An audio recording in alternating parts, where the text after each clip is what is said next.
Welcome to the webinar. I'm going to get started now because I can see we've got quite a few of you joined already. We are expecting a few more, so I'll take my time as we start just now. Really pleased to have so many people able to join us today as we're moving closer to the registration requirements coming into place. I am just going to start and introduce my colleagues just now so you know who you have leading you through the webinar today. My name is Hazel. I am one of the accreditation liaison officers at the BABCP, and I'm one of the people who leads for the CWP and EMHP registration. I'm really pleased to have Sarah McCarthy joining us from BPS today. Sarah is the Workforce Education and Training Manager from BPS, so myself and Sarah will lead you through this presentation today.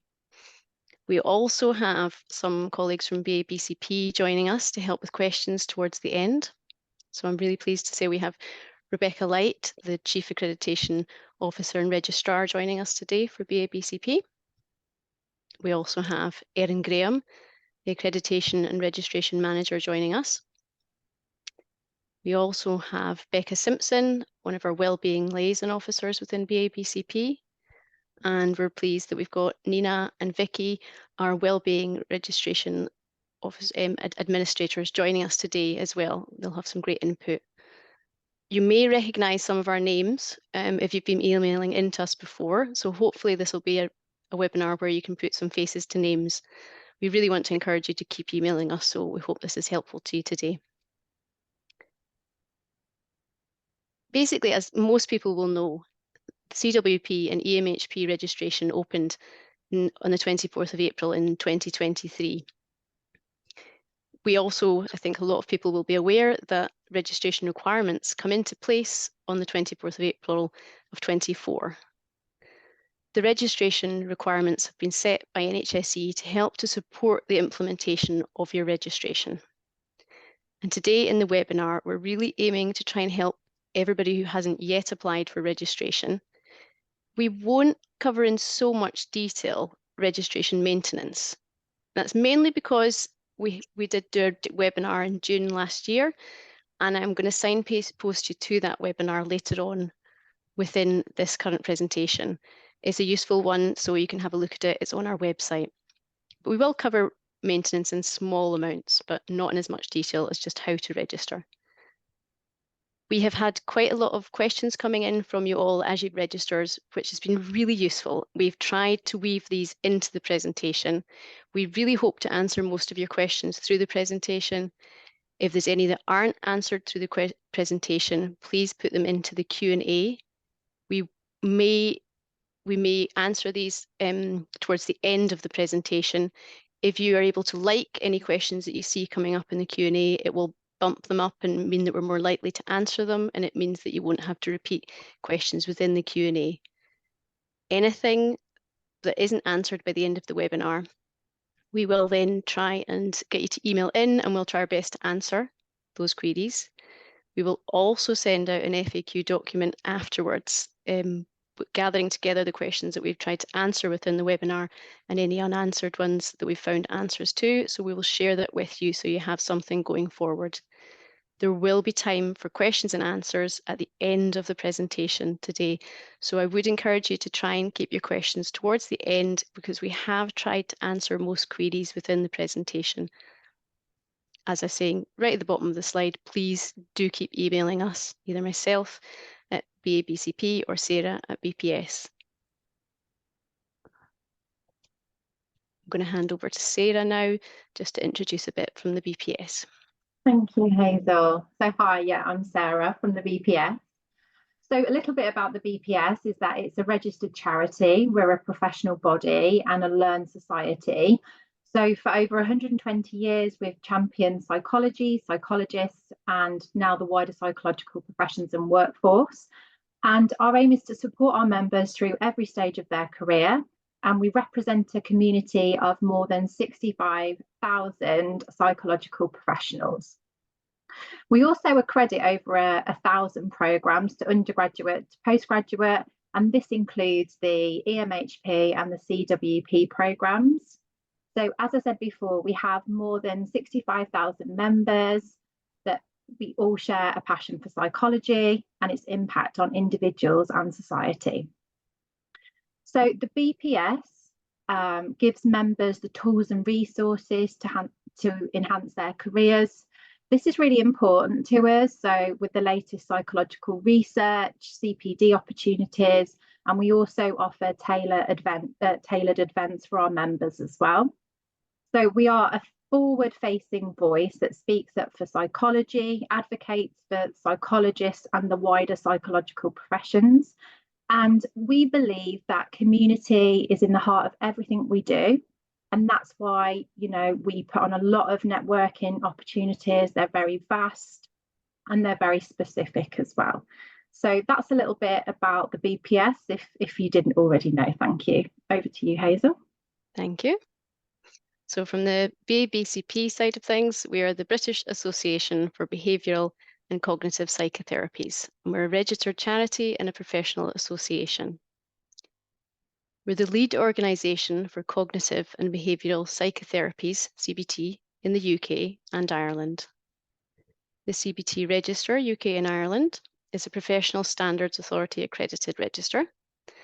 We've got approximately 21,000 members, including just over 11,000 accredited CBT therapists and just under 3,100 registered wellbeing practitioners. And that's made up of approximately 3,000 registered PWPs, and we've got approximately 400 applications in process to add into those numbers. We also have over 250 registered CWPs and EMHPs, plus 500 CWP and EMHP applications in progress. So that will take us up to approximately 750 registered CWPs and EMHPs. We aim to promote, improve and uphold the standards of CBT in its evidence-based practice, its supervision and its training. And we support our members to develop professionally and to link with CBT community. We try and protect the public by supporting the best practice. We accredit CBT trainings in the UK and Ireland, including the CBT content of doctorates in clinical psychology programmes, IAPT high-intensity trainings, children and young people's programmes, behavioural couples therapy, and evidence-based parenting training. We are a registering body for PWP, CWP, and EMHP. And we're working closely with NHS and BPS to provide future registration to mental health wellbeing practitioners. So you can expect further updates around this from NHS ahead of any proposed mental health wellbeing launch date.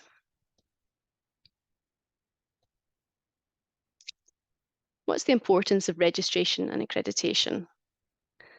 BABCP and BPS, we collaborate to establish closely aligned and reciprocal registration schemes for the wellbeing roles for those working in specified contexts. Registration promotes the protection of the public by setting and reviewing standards.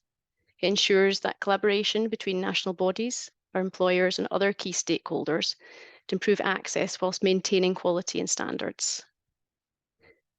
It supports the widening participation for emerging psychological roles in the workforce.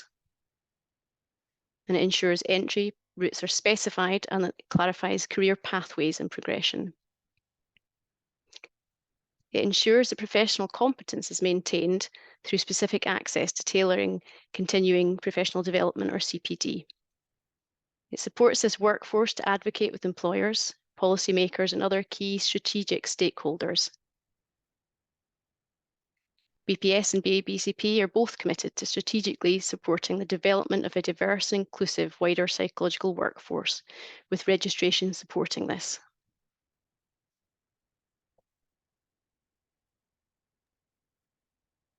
So Professional Standards Authority and the Quality Mark. So the Professional Standards Authority is an independent organisation and it's accountable to the UK Parliament. The PSA helped to protect the public by improving the regulation and registration of people that work in health and care.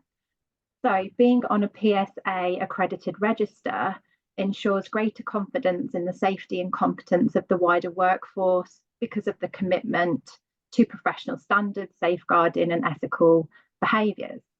BABCP were accredited by the PSA in July 2023, and the BPS were accredited in August 2022. And since this, we've seen our registers grow. So the quality mark of the PSA registers is as follows. So it's a government-backed scheme. It provides public protection. It shows its commitment to high standards through rigorous assessment of the register. It provides clear and accurate information. It ensures there is a fair and robust complaints process in place, and it's recognised by NHS employers and other regulators. So, Sorry.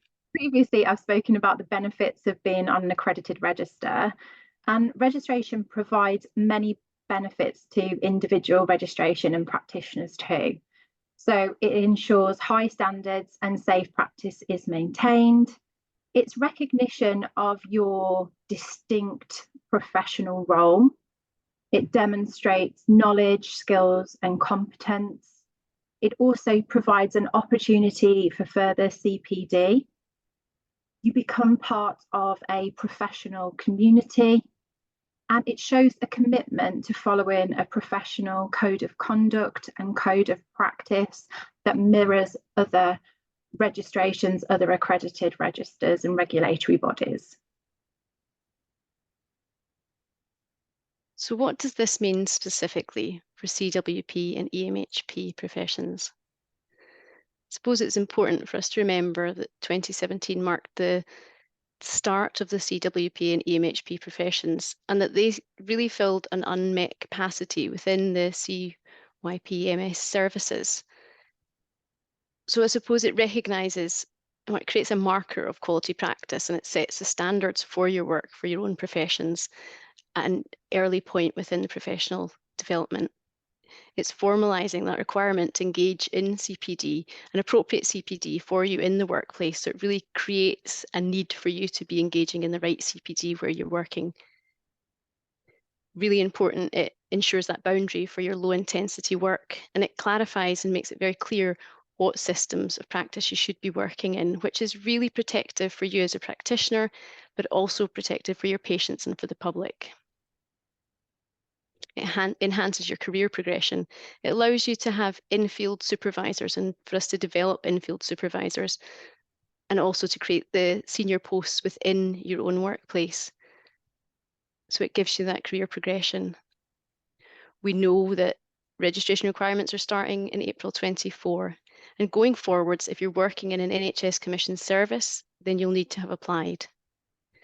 Whilst 24/4/24 marks the start of the process, it's enough to have an application in by that date. Your application doesn't need to have been processed by then, just we would be encouraging applications to be in.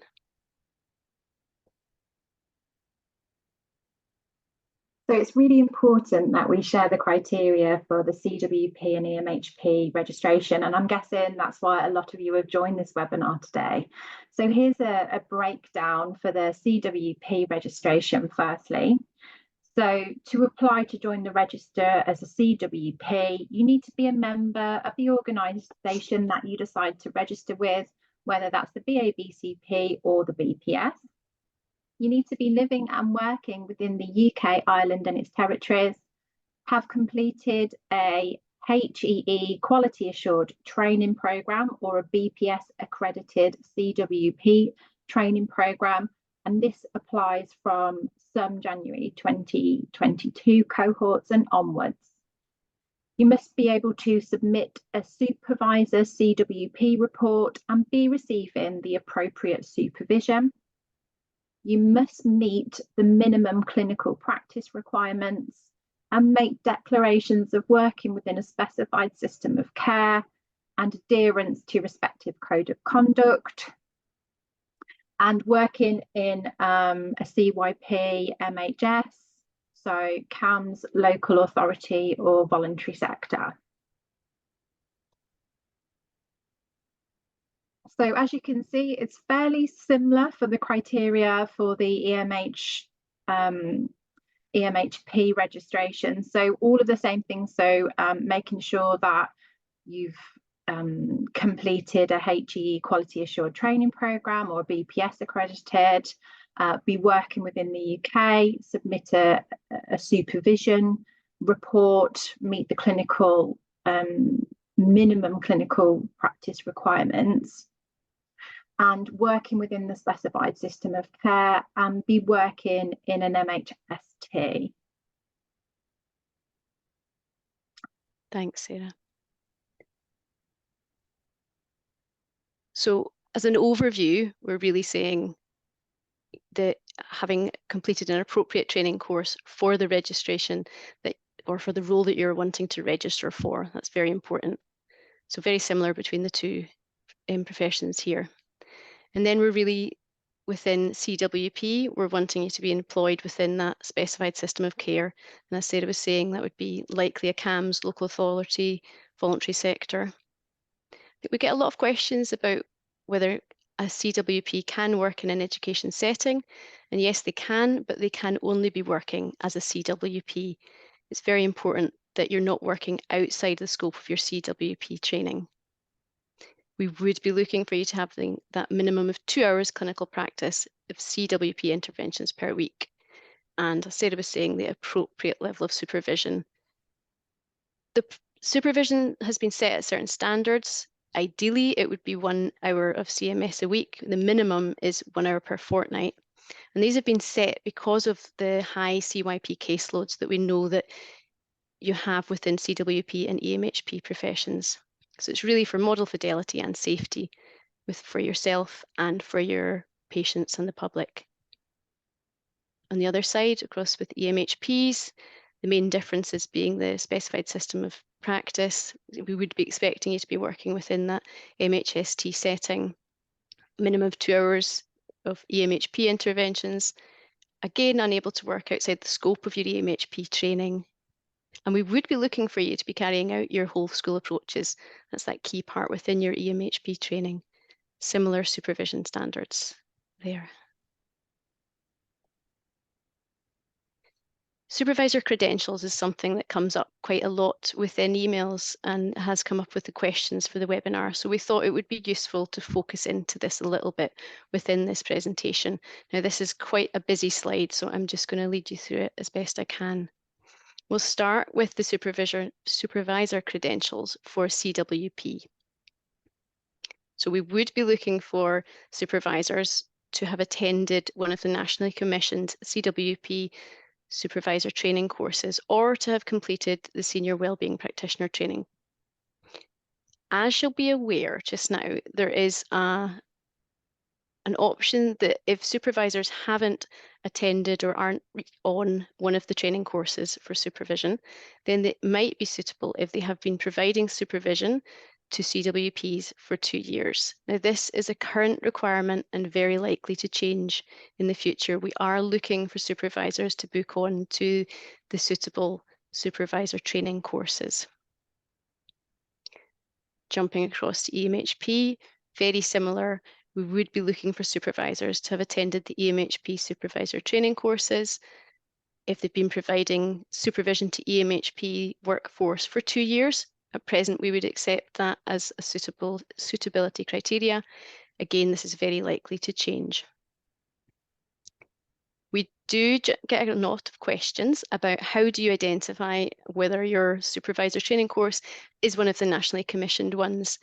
And from our understanding, if there's courses on the HEE approved list that you can see have been said to be okay as a CWP or EMHP training, and there is a linked supervisor course at the university, it's a very likely that that's a nationally commissioned course. You could check with the universities directly, but that would be our best guidance at this point. We are hoping to get a list generated from NHSE to make that very clear to you so you can have a list in the same way that you're able to look for your courses to see that they're on a list. So we'll hopefully get that to you soon. If you have any questions about whether your course is one of the nationally commissioned ones for supervisors, please email in and we'll do our best to liaise on your behalf to get a good answer for you on that. The other frequently asked question that comes in around supervisor experience is whether the supervision experience for the 2-year criteria must be specific to within CWP and EMHP.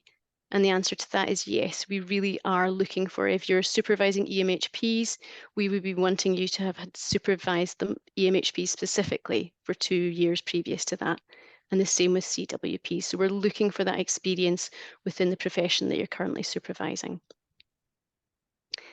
Down the bottom, for both CWP and EMHP, we'll be looking for competent and people to be competent and familiar with low intensity CBT interventions. We would be looking for 2 years experience working in CYP settings.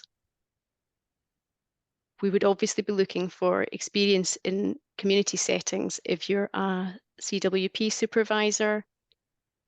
If you're an EMHP supervisor, we would be looking for experience in educational settings. There's quite a lot of reasons for this. Obviously, there's model fidelity. There's tailoring the interventions for low intensity work. It's really important that your supervisors have knowledge of tailoring CBT for the CYP population. And we want the interventions to be effective in whole school approaches or community. So it's really important your supervisors know about the work that you're doing and the specialist skills that you have. Really, we want outcome-driven, good quality work, and the standards have been set in place to support that for your profession. Quite often we're asked, do supervisors have to be CBT therapists? Do they have to be EMHP or CWPs themselves? And I thought it would be useful for us just to pop in that yes, it might be a CBT therapist, it could be a wellbeing professional, it might be a clinical psychologist that's your supervisor. If you're an EMHP, it may be that an educational psychologist is a suitable supervisor. It may be somebody else from a relevant professional background. One key thing that's really important I don't miss out is that we really would be looking for your supervisor to be in current clinical practice, to be meeting minimum practice standards. That's usually 2 hours a week of clinical contact in a CBT-informed approaches. We can come back to this more within the FAQs at the end. So how to apply for registration with the BPS, Wider Psychological Workforce Register. So it's a really simple process and it's completed using an online application form on the BPS portal.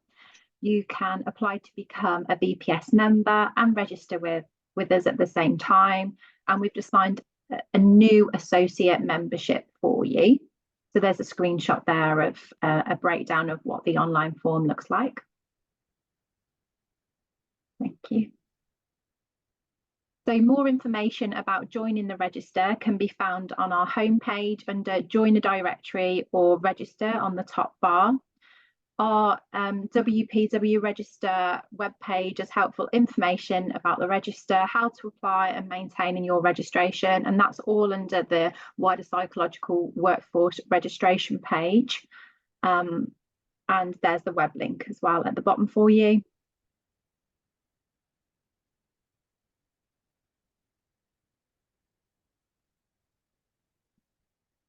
So for BABCP, it's also a very simple process.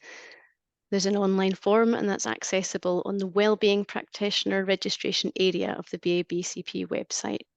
Once you've registered as a CWP or EMHP, your name would appear on the Wellbeing Practitioner section of the PSA approved CBT register for UK and Ireland. I've got a bit of a screenshot there of the landing page once you're starting your registration application, and down the bottom I've just got the 2 web links for the CWP registration and EMHP registration respectively, just so you've got them for easy access.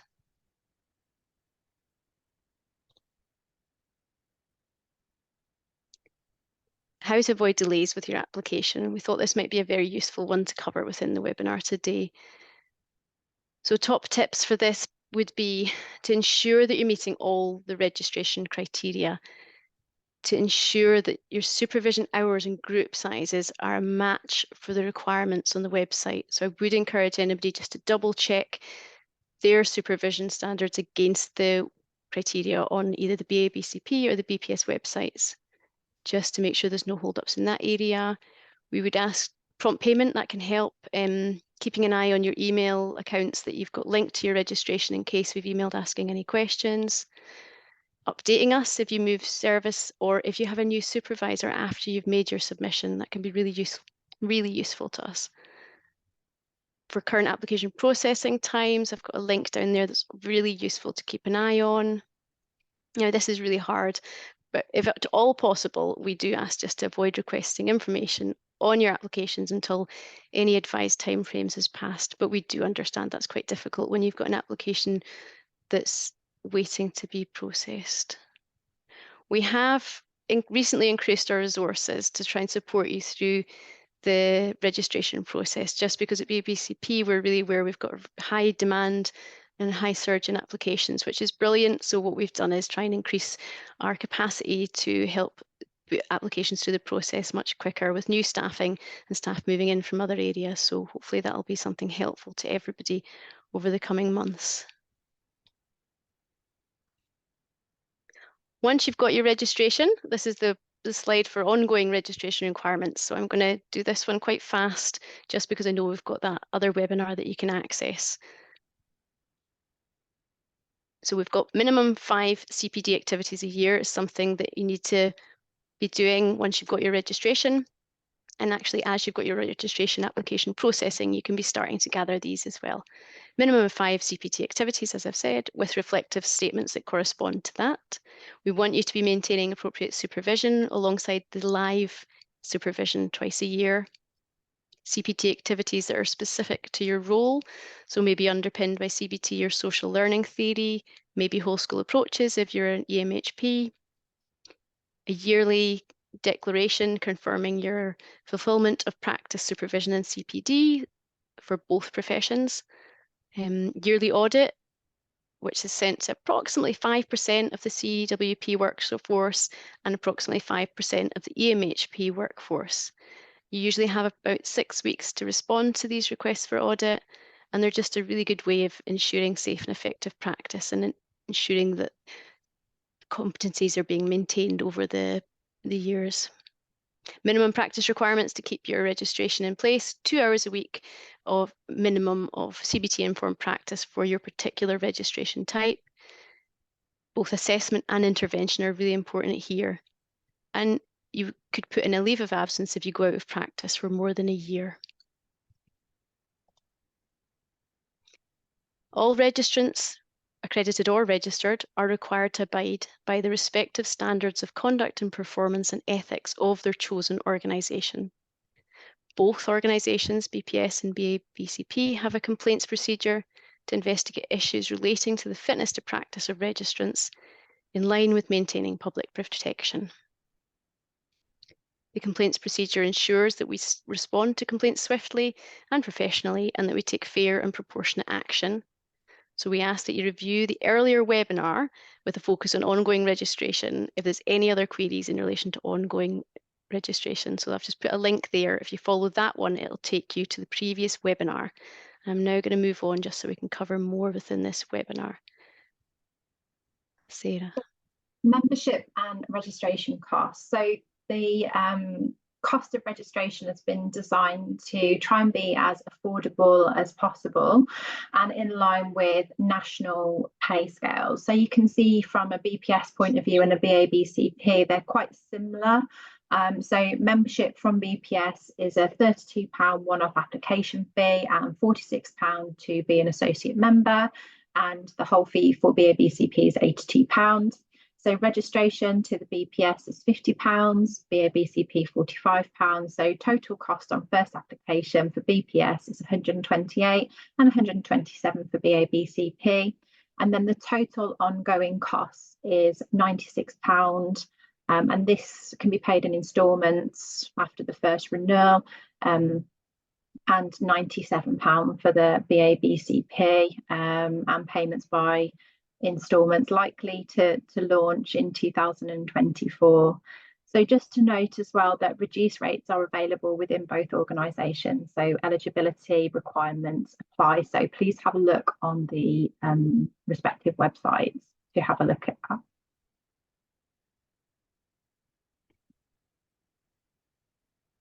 So moving on, so supporting your development at the BPS, and we have a platform called BPS Learn. So the BPS gives you tools and resources to enhance your career through access to the latest psychological research, CPD opportunities and tailored events. So as a member of the BPS, you will benefit from reduced fees on a range of CPD products which can help you to develop your knowledge and evidence your competency and boost your career.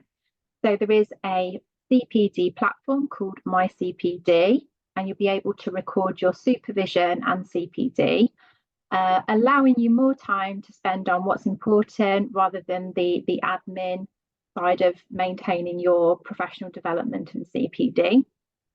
We're also launching a WPW Learning Hub, and this is going to be offered for dedicated community and learning opportunities for registrants, and we'll be working in partnership with you and asking the registrants for their advice on what would be really helpful to them.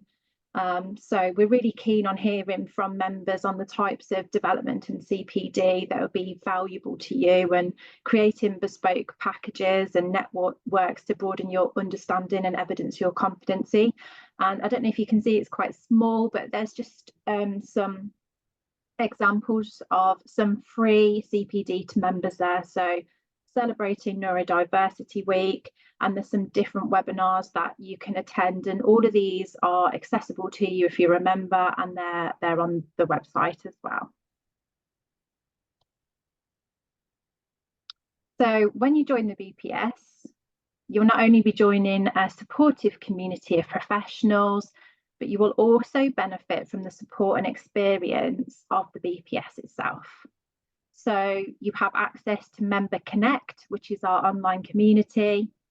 You would gain associate membership level designed for PWPs, CWPs and EMHPs. You have discounted CPD courses for members, events and webinars covering a huge range of topics.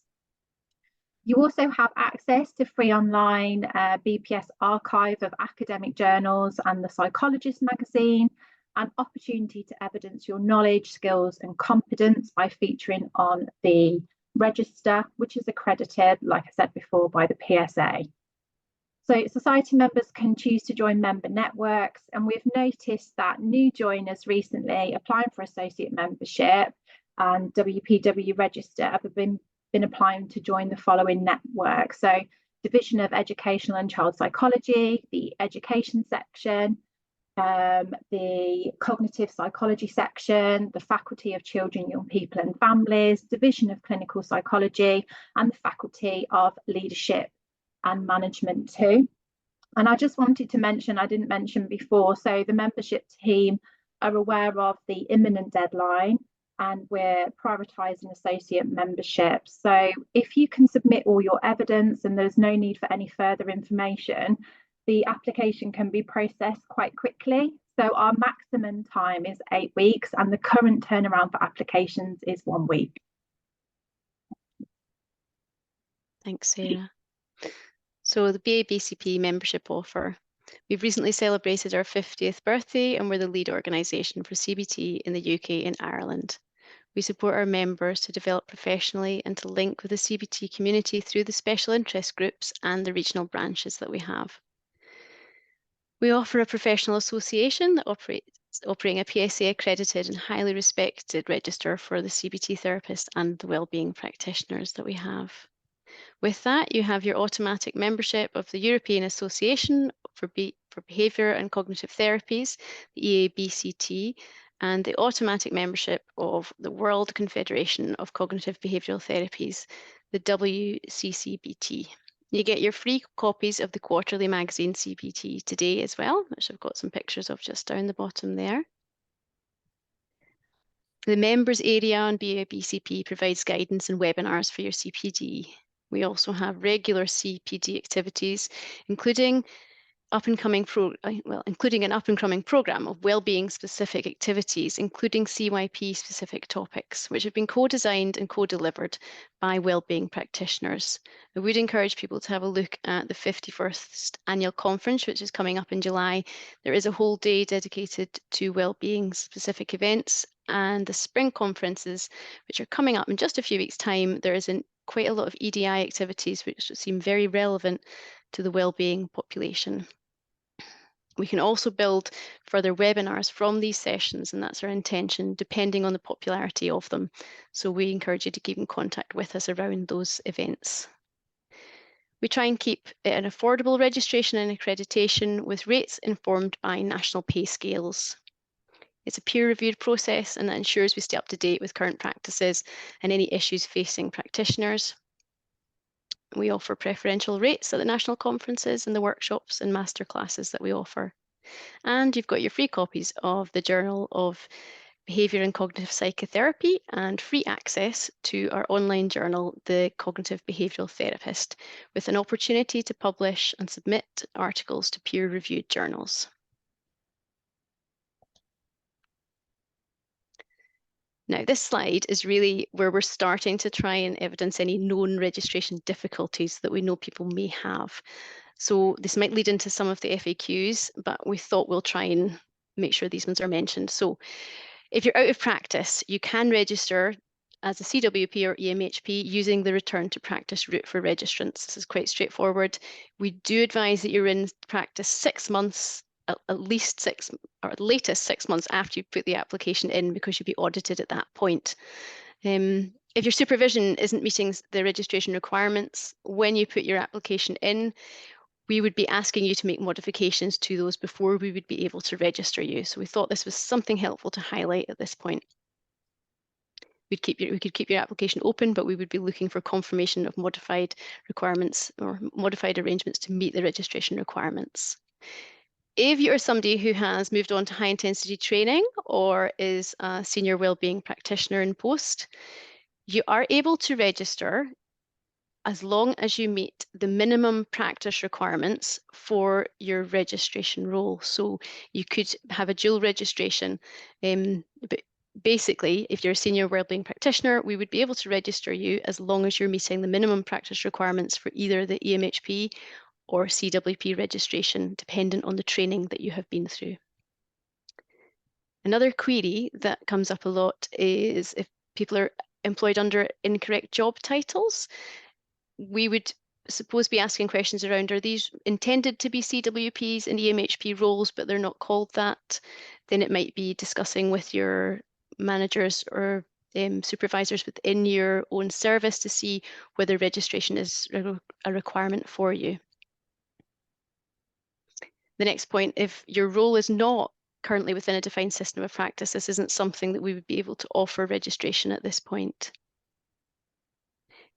Likewise, if you're employed within a role that you've not been trained within, we would need to remind that these roles are not interchangeable roles, that they're two separate and distinct registrations.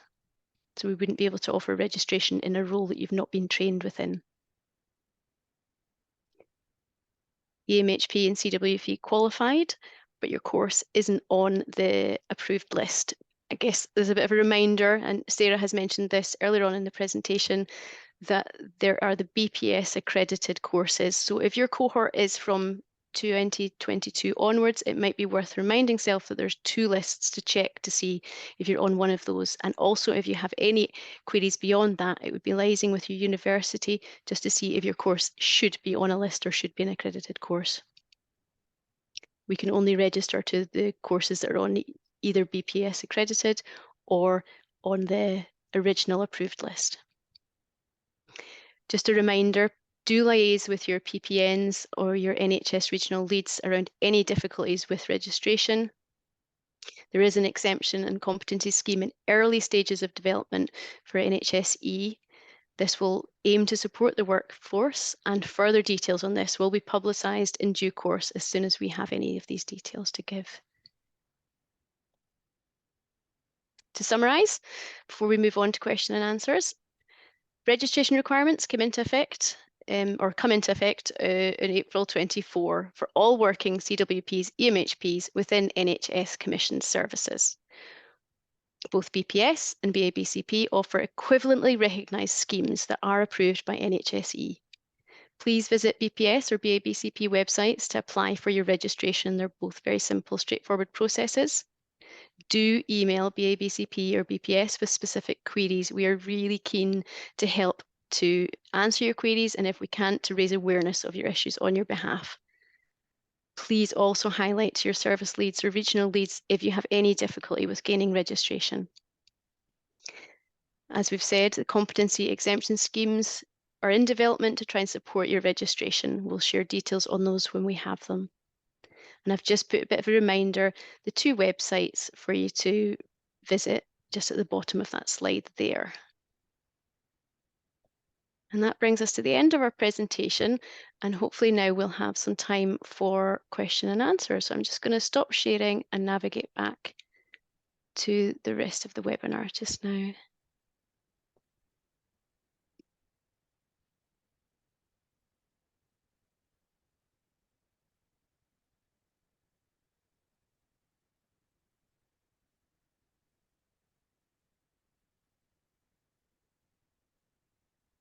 Thanks so much, Hazel. Would you like me to just step through some of the questions that we've got in the chat that have been sort of upvoted, if you like? That would be really helpful. Thank you, Rebecca. Okay, so we're trying really hard to answer questions through that now as well via the team. So some of the top questions, I hope. I don't know what that means. Hope we've answered. So option to pay the fees for registration monthly, I think we covered that, but there has been quite a thread of questions around payment. So I think as Hazel's outlined and Sarah's discussed as well, both of the organisations do take payment for the registration upfront for that, because it's about assessing the application at the point when it's applied for, rather than as a sort of ongoing service, if you like. So in terms of paying for your registration, I think both organisations do ask for payment of that at the time, and there isn't instalments available for that service of assessing that. In terms of paying monthly, BABCP are working hard to offer instalment payments via a new IT system which is coming this spring. So watch this space and we'll keep you updated as that functionality comes. And I think, Sarah, you mentioned that following the first year, then instalment payments are available for BPS. Yeah. So hopefully that's answered that question, because there was a great number of upvotes for that question. What do we need to do if our supervisor or service changes? So hopefully that's been clarified. Yeah, well, we mentioned that you would need to let us know, but probably not what you would need to tell us. So we would just be asking for a new supervisor report to come in from the new service or new supervisor. So yeah, email in and ask your supervisor to send one in. Don't worry that the supervisor is likely to not only have met you very recently. We would use your previously submitted report as a previous supervisor report and use both reports together. And you don't need to do that if you're already registered. It's more at the point of registration that you'd need to do that. So if you are already registered and then your service or supervisor changes, you would only need to tell us about that at the next point where we request information from you. So be that audit or any of those stages. I'm just looking for some of the other sort of upvoted. So I think there's quite a few questions around interchangeable roles. So either CWPs or EMHPs working interchangeably, so as in working within as an EMHP versus a CWP when they were trained as an EMHP, and vice versa. Also, quite a few questions around being a PWP but working within an EMHT, an MHST, or within a CAMS service. Do you want to answer that one, Hazel? Yeah, and I would hope that most of those queries are answered within the competency and exemption scheme that we will share details on as soon as we have that to share. So currently, if you're working in a role that you've not been trained in, we wouldn't be able to register you. We would need you to be trained within the role that you're working within and seeking registration in. So I think that's the same answer for both the PWP one you brought in there and the working in the opposite role. Does that cover that enough, do you think? Yeah. Yeah, so I think that there's lots of concern and understandably risk of losing sort of skilled workforce who have skills but maybe haven't done the specific training. And I guess, our answer to that is it's really difficult as registering organisations for us to be clear about what skills people have if they haven't gone through a very specific training process that we've been able to scrutinise. And at the current time, we're not able to therefore register them within those professions because we haven't got those competency frameworks set up. Once those competency frameworks exist, if they do, then of course that may go some way to helping support those processes. But I think it's really important to emphasize the fact that this is about having really clear parameters under which people have trained and clear competency set out that we can use to ensure that people are adequately trained in the services that they're providing. And at this time, the only way we have to do that is through the accredited courses or the courses that are on the HEE approved list. Okay, in terms of kind of other themes from the questions, so when is the registration deadline for CWPs who've recently completed their courses and qualified in 2024? So lots of people who are coming off courses imminently in the future. So if you're working as a CWP within an NHS commission service, you would be required to register, and the requirement starts the 24th of April. So just having an application in by that date is enough. You do not have to have a processed or completed application. So having the application in is enough. So if you're working, so you might have come out your training course and not yet be working, in which case you wouldn't be required to register.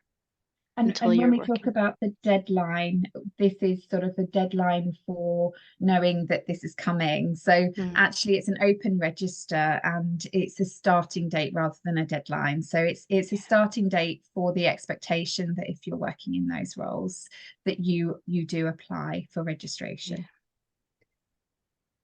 And remember that you can use the return to practice route. So if you've just returned from leave, you could, or if you're just about to return from leave, you have a choice about whether you put that application in. If you're returning from leave, you could put it in 6 months before you're back in post for their RTP policy, or you could choose to put it in when you're back in work, when you be a working CWP or EMHP. So you do have a bit of a choice around that as well.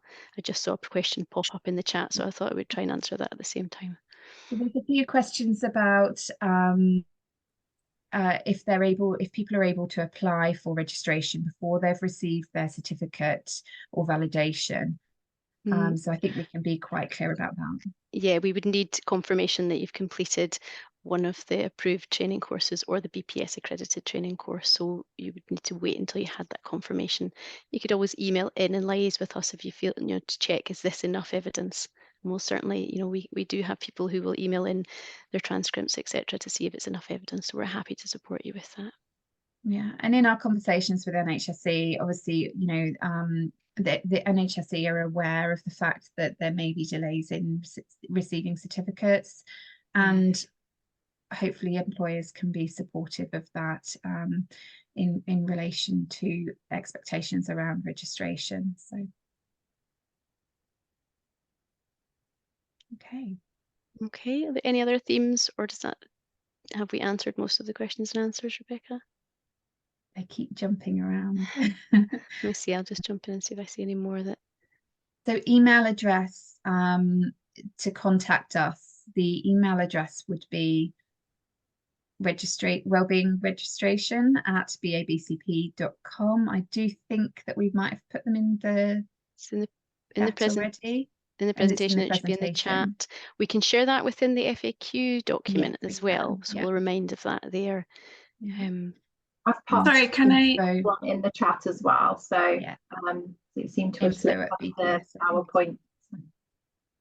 Yeah. Just wanted to say it's wellbeing@theabcp.com. Sorry. Thank you, Nina. I knew I'd get it wrong. Thank you, There's Nina. a few questions around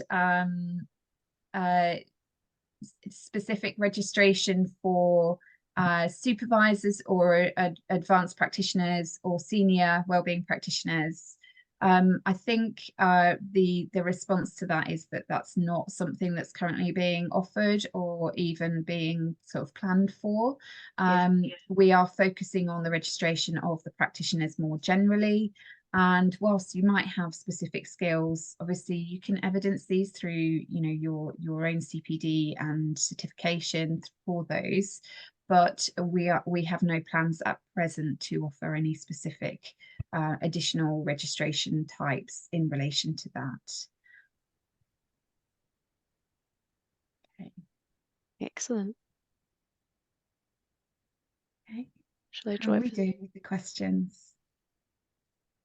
If you have a question that we haven't answered in the chat or that is very specific to your own circumstances, it really is best to email us with the specific information about, you know, perhaps where you're working, what your qualifications are, what your course has been. So any of those kind of questions, please do email one of the registering bodies with that query so that we can answer that more specifically for your circumstances.